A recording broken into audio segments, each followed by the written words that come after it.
different manufacturers depending on someone's end goals and budget. Sometimes we go with a little bit larger of a unit that someone can grow into. Sometimes we use a little bit smaller of a unit. But either way, all of them will make at least 800 wheel horsepower. Aside from the turbochargers, there aren't too many components that we're changing. We are making some adjustments to the fuel system, and we are making some adjustments to the intake system and the intercooling system in some cases. But if you pop the hood of this car, or you look at it, or you stand around it, other than that badge on the side of it that tells you what it is, if you're kind enough to let us put that on the car, nobody's really gonna know what you have going on.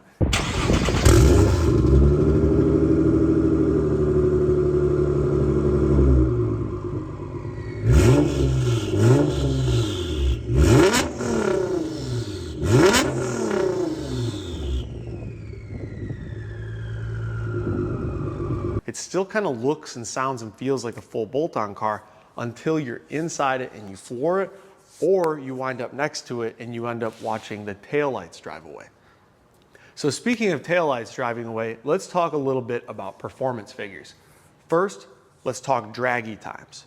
For those of you who don't know what a draggy is, the draggy is an ultra high resolution performance meter that we use to measure the performance of a vehicle while not being at a racetrack. It's an incredibly cost-effective and convenient way to measure the performance of your car without being at a racetrack.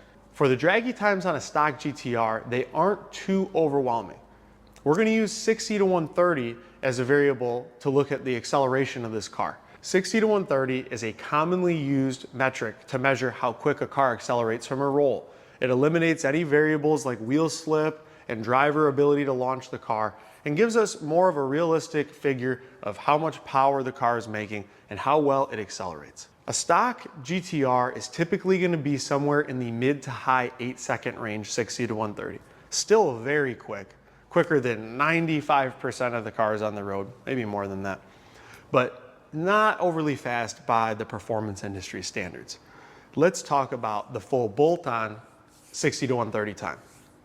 Typically, in good conditions, we're seeing about 6.7 to 6.8 seconds, 60 to 130. 60. 130. That's a significant improvement. We're talking about almost 2 seconds. Let's talk about what we see with the GTR 900. On certain setups, we've seen the low to mid 5s, 60 to 130 time. 30, 60.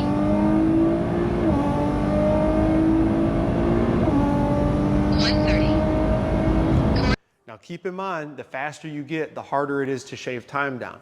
The difference of 1 second going from 5.5 to 4.5 feels a lot faster than the difference of 1 second from going, say, 8.5 to 7.5. So what we're essentially doing here is we're taking a stock car at an 8.5 roughly and bringing it down to a 5.5 roughly, which is a 3-second improvement. It may not sound like a lot, but it is a remarkable difference. Let's talk about quarter mile performance. And this would be figures on a 20-inch wheel and tire package like we typically see on one of these cars. We're not talking about a drag pack or an 18 or something like that. We're typically gonna see on a stock car, low 11s, high 10s, depending on what generation stock car you have. They have different tunes from the factory. So if we're seeing high 10s or low 11s at about 122 miles an hour on a stock car, that's very good for a completely stock car. Don't get me wrong, that's a fun car to drive. But if we go full bolt-on, now we're gonna see in the much lower 10s, and if we're running E85 fuel, usually around 135 miles an hour. With the 900 package, the one that we're talking about right here, we have seen the same exact package go 980s on a 20-inch wheel and tire, 980s at over 140 miles an hour.